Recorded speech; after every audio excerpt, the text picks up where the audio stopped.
सप्तम श्रेणी विज्ञान उद्भिद वंश विस्तार द्वितीय भाग को पिला तुमको स्वागत। आमे प्रथम भाग में पढ़ी अंगीय जनन और अलिंगी जनन विषय रे।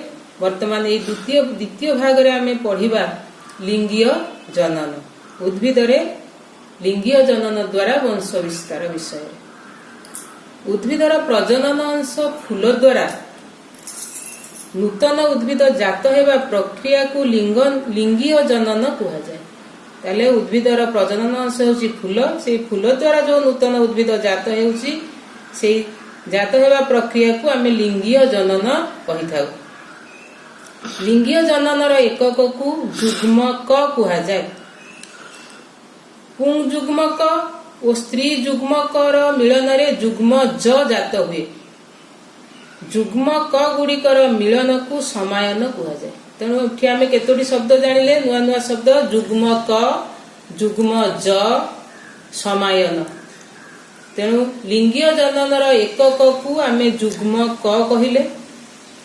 पुंग जुग्म क और स्त्री जुग्मकर मिलन रे जुग्म ज जात हुए।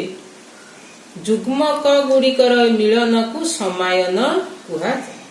ताहले आमे एबे लिंगीय जनन पढ़ा जाना हेले आमको तीनोटी विषय रे जानिबा, तीनोटी सोपान रे। कारण ये जो समायन है लिंगीय जनन जो समायन है समायनर पूर्व विषय रे जानिबा कौन कौन होची। समायन समय रे बा समायन जिते होची से समय रे कौन होची, समायन पर कौन होची। ये तीनोटी विषय आमे जानिले आमे लिंगीय जनन को समुदाय बुझी पारिबा। ताहले प्रथम है समायनर पूर्व। समायन है पुजुग्मक और स्त्री जुग्मकर मिलन को कहते समायन।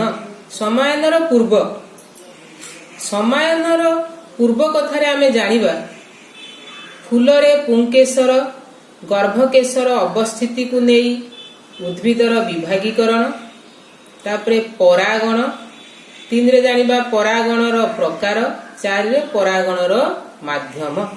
ये गला समायनर पूर्व। तापरे समायन समय रे जुग्म ज किपरि सृष्टि होउची आमे से समायन रे ही पढ़िबा। समायन परे ए जुग्म ज जो सृष्टि हैला समायन रे जुग्म जटी वृद्धि होई किपरि मंजी और फल रे परिणत होउची। तेनो आमे ए लिंगीय जनन को एमति तीनोटी सोपान रे जानिबा। वर्तमान देखिबा समायनर पूर्व।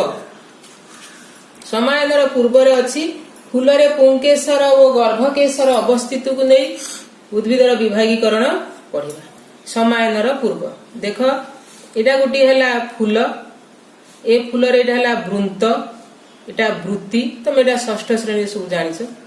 तापरे एमती बाहरी थाए फूलरे एटा मध्ये देख एटू एटा हैला ए जो गुटाक बाहरची एटा हैला पराग पेटिका, एटा हैला केशर धारिका। ये दीटा जाक मिसिले हैला माने समुदायटा हैला पुंकेशर। तेणु ये पुंकेशर रे कौन कौन अच्छी, पराग पेटिका अच्छी, केशर धारिका अच्छी। तापर देख ये जो मझिरे जो जिनसटी अच्छी सी हैला गर्भकेशर। एटा हैला गर्भकेशर। गर्भकेशर रे कौन अच्छी, फलिका शीर्ष, शलाका, डिंबाशय। ताहले हमर फूलरे एठी गर्भकेशर अच्छी, पुंकेशर अच्छी। पुंकेशर रे कौन रही, पराग पेटिका और केशर धारिका। गर्भकेशर रे रही फलिका शीर्ष, शलाका, डिंबाशय।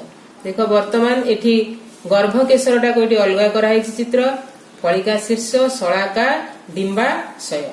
पुंकेशरटा है पराग पेटिका, केशर धारिका। तेणु आमे फूलरे गर्भकेशर और पुंकेशर अवस्थिति विषय रे जानिले। तेणु यही फूलरे पुंकेशर और गर्भकेशर अवस्थिति को नहीं आमे फूल को तीनोटी भागरे विभक्त करिचे से विषय रे जानिबा। प्रथम हैला एकवासी उद्भिद मोनोएसियस, आ गोटे हैला द्विवासी उद्भिद डाइएसियस, आ गोटे द्विलिंगी उद्भिद बाइसेक्सुअल। तेणु प्रथम पढ़िबा एकवासी उद्भिद। एटा हैला फूलरे पुंकेशर और गर्भकेशर अवस्थिति को नहीं। जो उद्भिद रे 2 प्रकार फूल अर्थात गोटे फूल रे केवल पुंकेसर थाए, अन्य एक फूल रे केवल गर्भकेशर थाए। गोटे गछरे दुई प्रकार फूल फुटुथिबो, गोटे फूल रे केवल पुंकेसर थिबो, आ गोटे फूल रे केवल गर्भकेशर थिबो। सेही परि उद्भिद को एक बासी उद्भिद कहते। गोटाकरे से माने बास करते दी जन जाक।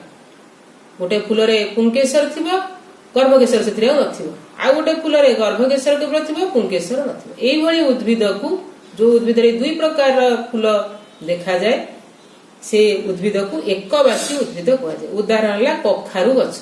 कखारु गछ फूल देखिबो दुई प्रकार फूल फुटी थाए। तापर आसला द्विबासी उद्भिद डाइओसियस।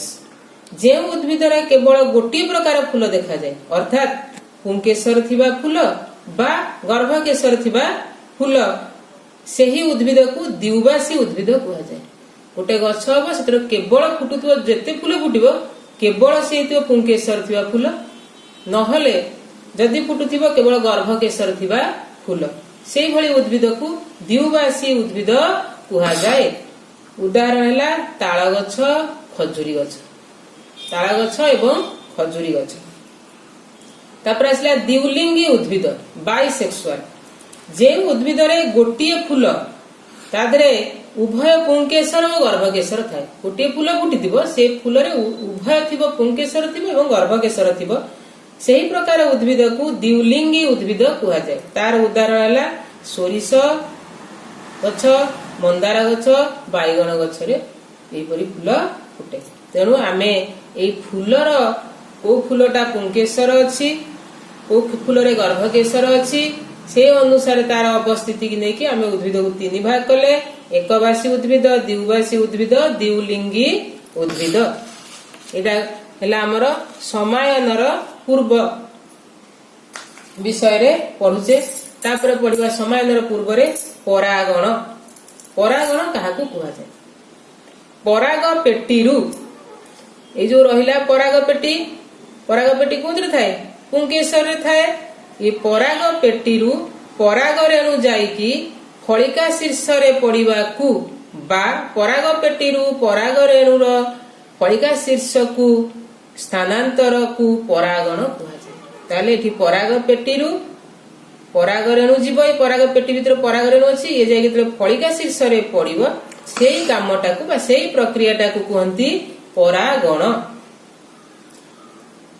पराग रेणुर उपर आवरण शक्त होइथिबारु स्थानांतर बेले ताहार किछि क्षति हुए नाही। से गोटे जगह जे गोटे जगह पड़े, तार आवरण शक्त अछि, तेणु कोनोसी प्रकार क्षति हुए नाही।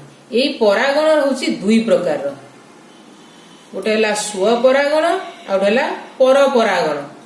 स्व परागण जदि पराग रेणु सेही फूलर फलिका शीर्ष बा सेही उद्भिदर जे कोनोसी फूलर फलिका शीर्ष रे पड़ी परागण करे, तेबे ताहाकू स्व परागण कहते। जदि एठा लागो देखो गोटिए फूल, एथिरे गर्भकेशर अछि, पुंकेशर अछि, तेणु ए गोटिए फूलरु आमर परागण होउछि। से गोटिए फूल मध्य रे एटा परागण होउछि, सेठी पराग पेटीरु पराग रेणु जाईकरी सेही गर्भकेशर रो फलिका शीर्ष रे पडुछि, तेणु आकू कहंती स्व परागण। बा गोटे गछरे दुई प्रकार फूल थिबो, गोटे पुंकेसर थिबा फूल आ गोटे थिबा गर्भकेशर थिबा फूल, तेणु सेही गछर दुईटी जाक फूल, तेणु सेठी जो परागण हबो ताकू मध्य आमे स्व परागण कहिबा। स्व परागण रे गोटे फूल बा सेही उद्भिदर अन्य एक फूल जड़ित थिबारु एथिरे पराग रेणु कम नष्ट होइथाय। तेणु जेतेबेले स्व परागण हुए गोटे फूल भितर हुए बा सेही उद्भिदर दुईटा फूल थिबो ता मध्य रे परागण हुए, तेणु पराग रेणु कम नष्ट होइथाय। पुणी एही प्रक्रिया रे समायन और नूतन अपत्य जातर संभावना मध्य अधिक। तेणु एई जो प्रक्रिया रे समायन हुए, जो नूतन अपत्य बा नुआ गछटिए सृष्टि हुए, तार संभावना अधिक थाए, कारण पराग रेणु बेसी नष्ट हुए नाही। ताले एठु कोथरे देखा जाए ना एकबासी उद्भिद कखारु गछ, द्विलिंगी उद्भिद सोरिष, मंदार। कखारु गछ रे दी प्रकार फूल फुटे, गोटे फूल रे केवल पुंकेसर थाए आ गोटे फूल रे केवल गर्भकेशर थाए, सेठी जो परागण हुए से स्व परागण। सेमती द्विलिंगी उद्भिद हला सोरिष, मंदार, तांकर गोटे फूल रे पुंकेश्वर थाए एवं गर्भकेश्वर थाए तेणु तांकर सेठी स्व परागण हुए। तापर आसिले हमर पर परागण विषय रे जानिबा। परागण जदि सेही जातिर अन्य एक उद्भिद रे फूल रे थिबा फलिका शीर्ष रे पड़ी परागण करे तेबे ताहाकू पर परागण कुहा जाय।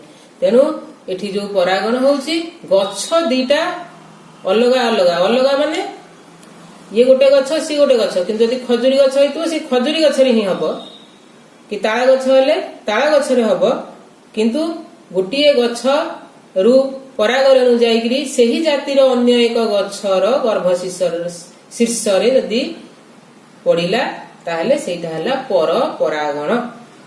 ताहले परागण जदि सेही जातिर अन्य एक उद्भिदर फूल रे थिबा फलिका शीर्ष रे पड़ी परागण करे तेबे ताहाकू पर परागण कुहा जाय।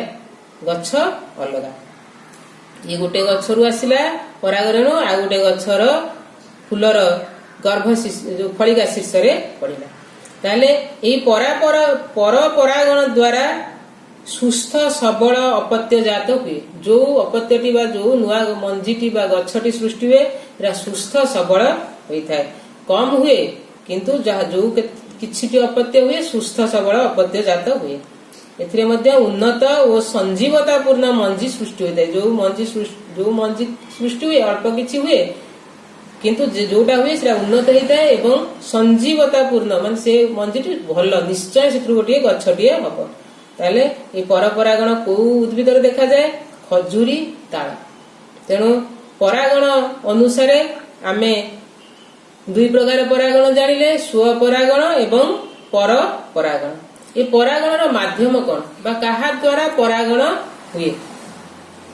परागणर चलन क्षमता नथिबारु विभिन्न माध्यम रे स्थानांतरण करिथांती। माध्यम गुडी कहला वायु द्वारा जल जीवजंतु पक्षी पशु बादुड़ी मनुष्य खाइले खाइगिरी फल खाइले मंजिकी कोठी पकेले तेणु से मध्य परागण हुए। तापरे कीट पतंग द्वारा महुमाछी प्रजापति एवं भर तेणु एई माध्यम द्वारा तांकर परागण होई थाए। तापरे एबे पढ़िबा आमर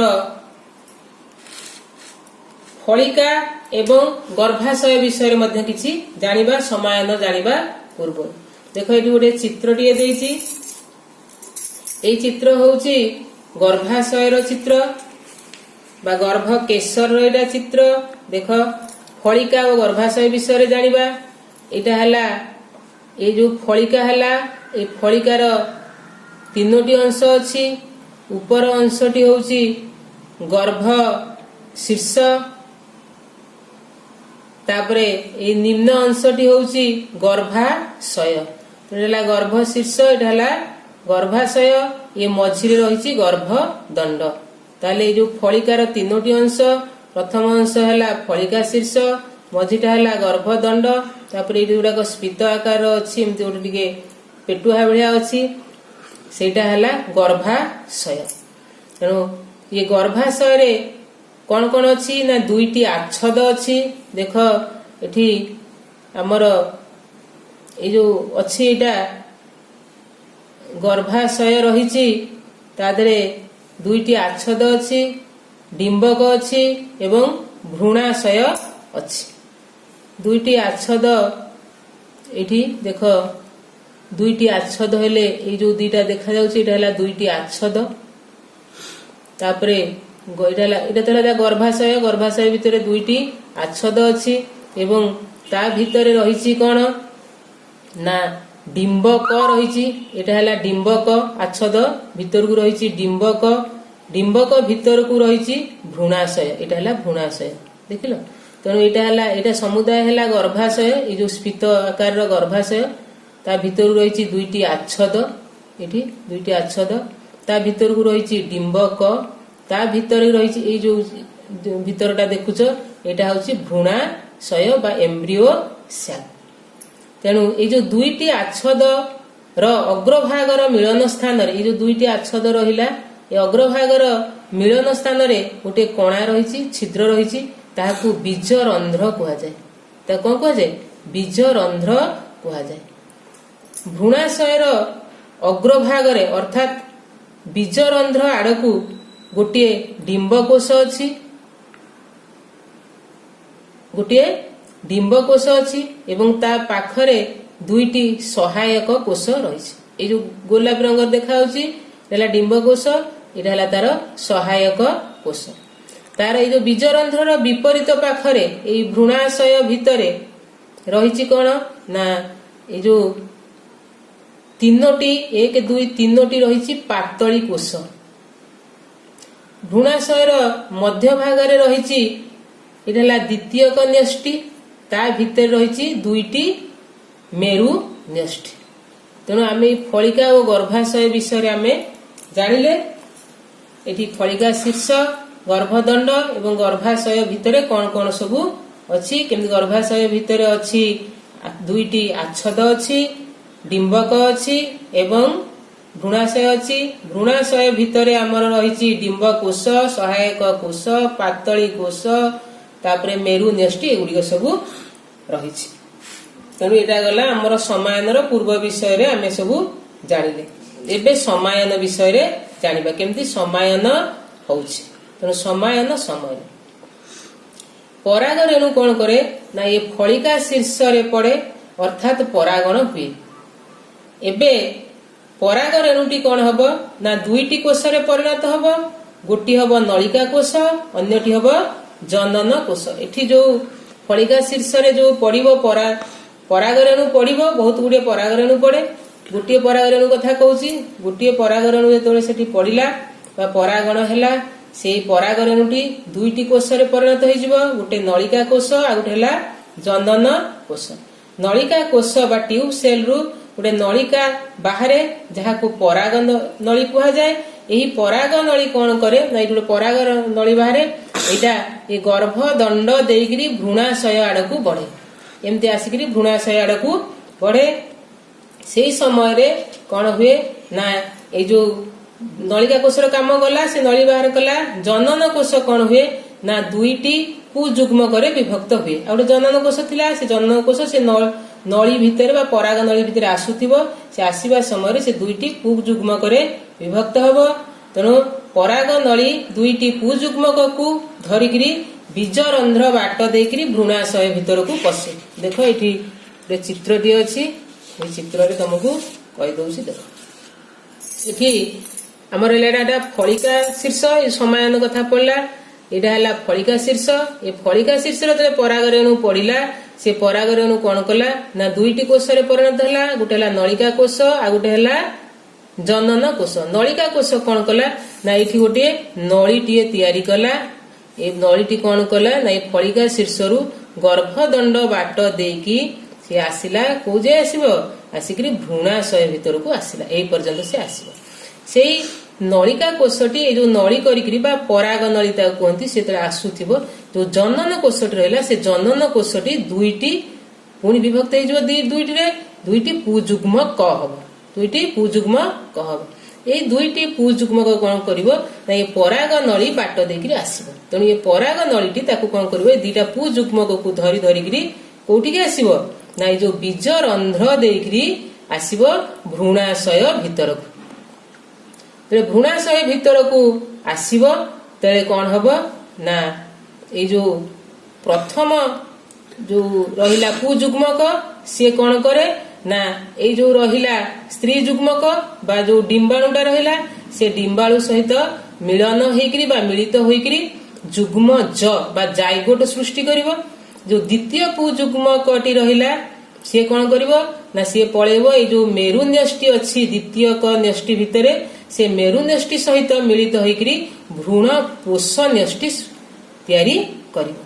ताहले हमर एठी दुईटी जो पुजुग्मक आस्थिला, प्रथमटी मिसिला कहा सहित डिंबाणु सहित मिलित होइकरी, ए जो डिंबाणु अछि गोलापी रंग देखुछ, ए ता सहित मिलित होइकरी कोन कला ना सेठी जाइगोट तयारी कला बा जुग्म ज तयारी कला।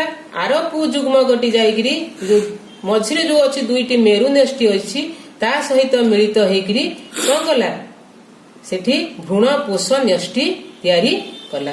ये देख मुझे तुमको देखी देख ये गोटिक केवल भ्रूणाशय बड़ आकार देखी देख भ्रूणाशयर गोटे हूँ यहाँ हूँ गोटे पुजुग्मक ये गोटे पुजुग्मक आसिकी जो प्रथम पुजुग्मकटी ये जोटाक आसिकी डिंबाणु सहित मिसिकी ये जो गोटाक तैयारी कला यहाँ जुग्मज आर जो पुजुग्मकटी रहा सी गला कौटी की ना एठी जो रहिला हमर मेरुदष्टि जो दुईटी रहिले ता सहित मिसिकी ये तीनोटी ही गले ये जो कला ता ना हला भ्रूण पोष तेणु ये दुईटी एभली कले तेणु ये जो जेतेबेले एई जो आसीबो कोटा ये जो नलिकाटा आसीबो से जेतेबेले बीजरंध्र देकरी ठीक भ्रूणाशय भीतर को पशिबो से नळीर ये बाटटा फिटी जाए ये बाट फिटिगला माने ये दीटा कौन करेंगे ये जो पुजुग्मक दीटा भ्रूणाशय भीतर को पशिगले भ्रूणाशय भीतर को पशिले प्रथमटा डिंबाणु सहित मिसिकी जुग्म ज तैयारी कला द्वितीयटी